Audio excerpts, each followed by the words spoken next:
سودانی چوارشەممە دێتە هەرێم و سەردانی هەولێر و سلێمانی دەکات. پەیامی ئەمریکا و ترامپ بۆ بەرپرسانی هەرێم ڕوون دەکاتەوە.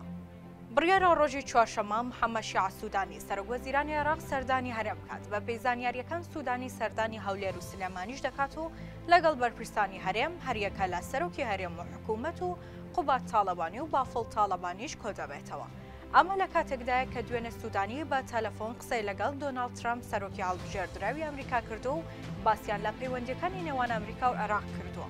سودانی یەکەم سەرۆکی حکوومەتە دوای هەڵبژارنەوەی ترامپ گفتوگۆ و پەیوەندی لەگەڵ کرد بێت، چونکە ترامپ دوو مانگی دیکە لە کۆشکی سپی وەک سەرۆک کۆمار دەست بەکار دەبێت. بۆ دیارە ترامپ و ئیدارە نوێەکەی لە کۆشکی سپی بە گرنگیەوە لە دۆسیەی عێراق دەڕوانن، هەر بۆیە ترامپ خواستی خۆی نیشانداوە بۆ کۆبوونەوە لەگەڵ سودانی.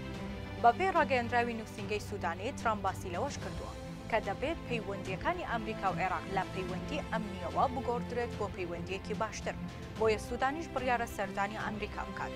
پێدەچێت ئەمریکیەکان بیانەوێت بە زووی سەرۆکوەزیرانی عێراق ببینن تا دوایین بڕیار و هەڵوێستی نوێی خۆیان لەسەر پرسە گەرمەکانی ڕۆژهەڵاتی ناوەڕاست باس بکەن.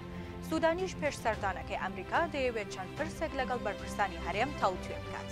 بەپێی زانیاریەکان کە لە چەند سەرچاوێکی سیاسی باڵاوە و ئاگادارەوە دەستیوار کەوتووە، سودانی داوای چارەسەری خێرای پرسەداراییەکانی هەرێم و بەغدا دەکات، لە ناویشیاندا پرسی هەناردەکردنەوەی نەوت. جیا لەوەش پرسە ئەمنیەکانی هەرێم لەگەڵ ئێران و تورکیا دەبنە دوو مەلەفی جێگای مشتومە. ئەمریکا دووبارە ئەو پەیامەشی بە سودانیدا ناردۆتەوە کە سەقامگیری سیاسی هەرێم بەشێکە لە استراتیژی ئەمریکا بۆ عێراق، بۆیە هانی لایەنەکان دەدات لە پرسی پێکێنانی حکوومەتدا پەلە بکەن. سەردانەکەی سودانی بۆ هەولێر و سلێمانی ڕۆژێک دەخایەنێت و پێدەچێت نوێنەری چەند لایەنێکی سیاسیش ببینێت. دواتر دۆسیەی هەرێمیش دەکاتە ناو جانتاکەی و هاوشانی دۆسیە پڕمشتومڕ و ئاڵۆزەکانی عێراق ئامادەی دەکات تا کاتی سەردانەکەی بۆ ئەمریکا کە هێشتا ڕوون نییە کەی دەبێت لەگەڵ خۆی بیان بات و لەگەڵ ئیدارەی نوێی کۆشکی سپی گفتوگۆی لەسەر بکات.